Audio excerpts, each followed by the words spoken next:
உங்களுக்கு வந்தா ரத்தம், எங்களுக்கு வந்தா ரத்தம் சட்னியா அப்படின்னு கீதா ஜீவன் அவர்கள் சொல்றாங்க. என்னை வந்து துப்பாக்கி முனையில போலீஸ் வந்து மிரட்டுறாங்க அப்படின்னு மார்க்கண்டேயன் அவர்கள் சொல்றாங்க. இந்த சம்பவங்கள்லாம் ஏன் நடக்குது அப்படின்னா, விஜய் அவர்களை அவதூறா பேசியதற்காகவும், அவதூறு மட்டும் இல்ல, சட்ட ஒழுங்கு பிரச்சனையை ஏற்படுத்துற மாதிரி ஒரு விஷயத்த வந்து மார்க்கண்டேயன் அவர்கள் ஒரு பொது மேடையில அவர் பேசியிருக்காரு. அதை பத்தின பதிவு தான் இது. வாங்க வீடியோக்குள்ள போகும். விளாத்திக்குளம் எம்எல்ஏ, அதுவும் 3 முறை ஒரு எம்எல்ஏவா இருந்த ஒரு நபர் மார்க்கண்டேயன் அப்படிங்கிறவர். இதுக்கு முன்னாடி அவர் நம்ம பெரிதாக கேள்விப்பட்டதில்லை. பெரிதாக கேள்விப்படுறதுக்காகவோ இது மாதிரி வேலைகளை செஞ்சிருக்காருன்னு தெரியல. விஜய் அவர்கள் ஆல்ரெடி நடந்த கரூர் மேடையில ஒரு விஷயத்த சொன்னார். என்ன விஷயம் அப்படின்னா, நம்ம பேசலன்னு சொல்றாங்க, நம்ம பேசினதும் எந்திரிச்சு வெளியே ஓடிட்டாங்க சட்டசபையில அப்படிங்கிற மாதிரி ஒரு விஷயத்த சொன்னார். அதுக்கு ஒரு கிளிப்பிங்ல, ஒரு வீடியோல ஒரு நபர் வந்து என்ன சொல்லியிருந்தார் அப்படின்னா, அதை மேற்கோள் காட்டி தான் விஜய் அவர்கள் சொல்றாங்க. அது அவருடைய விளக்கம் கூட கிடையாது. உங்களை பேசு சொல்றாங்க, ஆனால் முதல்வர் பேச எந்திரிச்சு போயிடறாங்க. நெக்ஸ்ட் டைம் பேசும்போதெல்லாம் அவர் சட்டசபையோட டோரை ஃபுல்லா லாக் பண்ணிட்டு பேசினா அவங்க ஃபுல்லா கேட்பாங்க அப்படிங்கிற மாதிரியான விஷயத்த மேற்கோள் காட்டி அவர் இப்படி சொன்னாரு, நான் ஒரு ஃப்ரெண்டு சொன்னாரு அப்படின்னு சொல்லிட்டு அந்த விஷயத்த சொல்றாரு.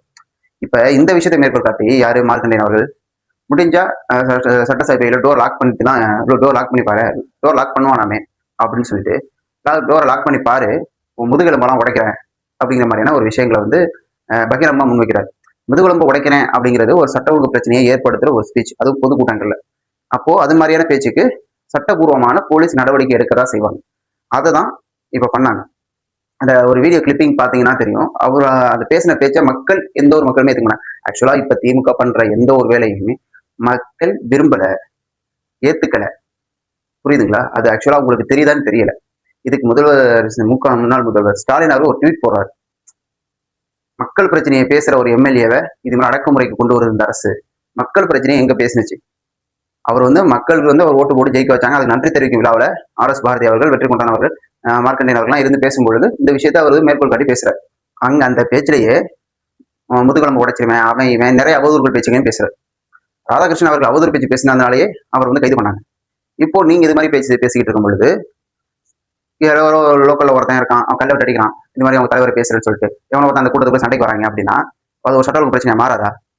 அதனால இது வந்து சட்டப்படி நடவடிக்கை எடுக்கதான் செய்வாங்க. அதுதான் பண்ணாங்க. இது ஒரு 10 மணி நேரம் விசாரணை எடுத்திருந்தாங்க. இப்போ அவரை வந்து 15 நாள் காவல்ல வச்சிருக்காங்க.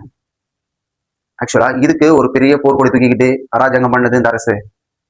சட்ட ஒழுங்கு பிரச்சனையை வந்து தீர்க்க முடியல, ஆனா சட்டப்படி எந்த நடவடிக்கை எடுக்காம பழிவாங்குதல் நோக்கத்தோடு செயல்படுது இந்த அரசு அப்படிங்கிற மாதிரியான விமர்சனங்களை எழுப்பிக்கிட்டே இருக்காங்க. இந்த வீடியோவை நிறைய நியூஸ் சேனல்ல போட்டுறாங்க, சன் நியூஸ் தவிர. சன் நியூஸ் மட்டும் போட மாட்டாங்க. ஏன்னா சன் நியூஸ் மட்டும் பாக்குறவங்க வந்து ஒரு அப்பட்டமான திமுகவுடைய ரசிகர்களா இருப்பாங்க. விஜய் அவர்கள் எப்படி ரசிகர்கள் இருக்காங்களோ அது மாதிரி அப்பட்டமான திமுக ரசிகர்களா இருப்பாங்க. அவங்களுக்கு இந்த விஷயம் கம்மியா ஆயிடக்கூடாது. இப்படிப்பட்ட பேசினது திமுக ஆளுங்க கேட்டா கூட அது மாதிரி விஷயம் எடுக்க மாட்டாங்க. ஆனா அது நல்லாவே அப்புறமா தெரியுது. அவர் ஏதோ ஒருமையில டைரக்டா அட்டாக் பண்ணி, அதாவது கட்சியை பத்தி பேசினா கூட பிரச்சனை கிடையாது, டைரக்டா அட்டாக் பண்ணி விஜய் அவர்களை முதுகெலும்பு உடைப்பேன் அப்படின்னு சொல்ற வாதம் வந்து என்ன மாதிரியான வாதம்? இந்த வாதத்தை நம்ம எந்த இதுலையும் நம்ம அதை மாற்றி திரிச்சு கூட பேச முடியாது. டைரக்டாவே பேசுறாரு. இது வந்து பேச்சுல நாங்க முதுகெலும்பு உடைச்சிருவோம், வார்த்தையிலேயே முதுகெலும்பு உடைச்சிருவோம் தான் சொல்றாரு அப்படிங்கிற மாதிரி RS பாரதி அடுத்து வந்து ஒரு முட்டு கொடுத்தாரு. ஆனா அது வந்து சரி, அவருக்கு தெரிஞ்சிருக்கு. அதே கூட்டத்துல RS பாரதி அவர்களுக்கு தெரிஞ்சிருக்கு இவர் பேசுனதுக்கு வழக்கு வரும் அப்படின்னு அதையும் சொல்றாரு. கண்டிப்பா வழக்கு வரும், ஆனா இவர் பேசுறது தவறான விஷயங்கள் தெரியுது. ஆனா அவர் அந்த விஷயத்த சொல்ல, இது வந்து அவருடைய அந்த பேச்சு மூலமா முதுகெலும்பு உடைச்சிருவோம் அப்படிங்கிற மாதிரி தான் சொன்னாரு அப்படிங்கிற மாதிரி ஒரு விளக்கம் கொடுத்தாரு. இந்த விஷயத்துல இந்த தமிழ்நாடு காவல்துறை வந்து சட்டப்பூர்வமாக தான் நடைமுறை எடுத்திருக்கோம் அப்படி மாதிரி சொன்னாங்க. இதில் கீதா ஜீவன், அனிதா ராதாகிருஷ்ணன் அவங்கலாம் பெரிய போராட்டம் மாதிரி பண்ணாங்க. லாஸ்ட் நிறைய பேரை கீதா ஜீவன்லாம் அவரை கைது பண்ணிட்டு போனாங்க. அனிதா ராதாகிருஷ்ணன் மட்டும் கிரேட் எஸ்கேப் ஆயிட்டார். எனக்கு மயக்கமா வருது, ஹாஸ்பிட்டல் போறேன் அப்படின்னு சொல்லி கார்ல இருக்காரு. புரியுதுங்களா? இது வந்து திமுக வந்து காலகாலமா பண்ற ஒரு நாடகத்துல இதுவும் ஒரு நாடகம். இந்த நாடகத்தை மக்கள் விரும்ப மாட்டாங்க, ஏத்துக்கவும் மாட்டாங்க. இதுதான் திமுக கடந்த அரசு வந்து செஞ்சது. திமுக அரசு செஞ்சதெல்லாம் என்னென்ன?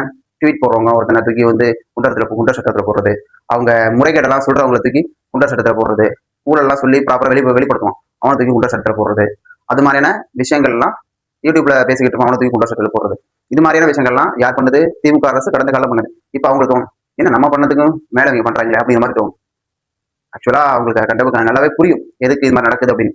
ஆக்சுவலா இந்த பேச்செல்லாம் இந்த அனிதா ராதாகிருஷ்ணன், ராசா, இப்ப மார்க்கண்டேயன் அவர்களுடைய இந்த அவதூறான பேச்செல்லாம் என்னத்தை குறிக்குது அப்படின்னா, இந்த அரசியல், இந்த கட்சி, இந்த முதல்வர் இவங்க யாரையுமே ஏத்துக்க முடியாத ஒரு சூழ்நிலை தான் இருக்காங்க இப்ப வரையும். ஒரு முதல்வர் வந்ததை ஏத்துக்க முடியல. முக்கியமா விஜய் அவர்கள் முதல்வர் வந்ததை சத்தியம் ஏத்துக்க முடியல. இதோட வெளிப்பாடு தான் இந்த வன்மமான பேச்சு, இந்த அவதூறு பேச்சு, இந்த தனிப்பட்ட காழ்ப்புணர்ச்சி உள்ள பேச்செல்லாம் எல்லாமே இந்த விஷயங்களை தான் குறிக்கிறது. இதுக்கு இப்படிப்பட்ட நிலைமை தான் உண்டாகும்.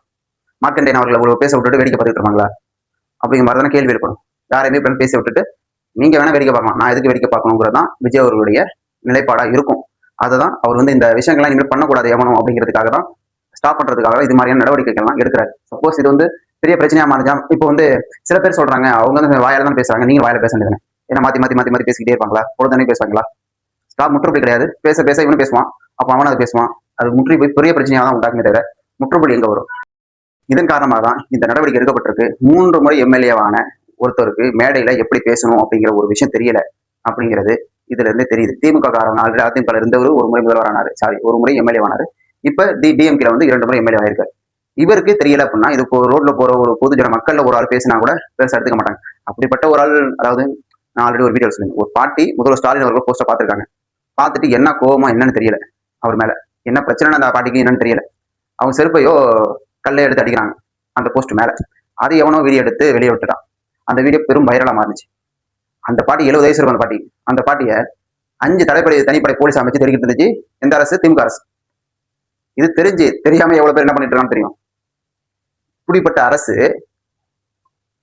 இப்போ வந்து நீங்க மேடையில் நின்று தைரியமா முதல்வரை கையை உடைச்சிருவேன், காலை உடைச்சிருவேன், முதுகு உடைச்சிருவேன், என்ன வேணாலும் பேசலாம், வேடிக்கை பார்த்துட்டு இருப்பாங்களா? வேடிக்கை பார்க்குற அரசும் இது கிடையாது அப்படிங்கிறத உறுதிப்படுத்தியிருக்காங்க. சரிங்களா?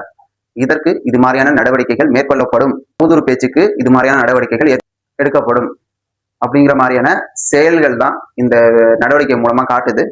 இத விஜய் அவர்கள் சரிவர இதை எப்படி கையாளுறாரு, எந்த பிரச்சனையும் வராம சட்டப்பூர்வமாக கையாளுறாரா, அதுதான் ரொம்ப முக்கியம். சட்டத்துக்கு புறம்பான விஷயங்களை எடுத்தாங்கன்னா அது வந்து இந்த அரசுக்கு சிக்கலமாகும். சட்டப்பூர்வமா கையாளுறாரா அப்படிங்கிறதான் ரொம்பவும் கவனிக்கக்கூடிய ஒரு விஷயம். பொறுத்திருந்து பார்ப்போம். திமுக வந்து இன்னும் எவ்வளோ தில்லாலங்கடி வேலை, இது மாதிரியான அவதூறுகள், இது மாதிரியான விஷயங்கள்லாம் கையில் எடுத்து பண்றாங்க பார்ப்போம். இன்னும் ஒருத்தர் எதிர்பார்த்துக்கிட்டு இருக்கேன் எப்ப கைதாவார்னு, ராசா அவர்கள். பொறுத்திருந்து பார்ப்போம். திமுகவுடைய அவதூறு பேச்சுகள், வன்ம பேச்சுகள் எதுவரை எடுபடுது அப்படிங்கிறது, எதுவரையும் தொடருதுங்கிறதையும் நம்ம பார்ப்போம்.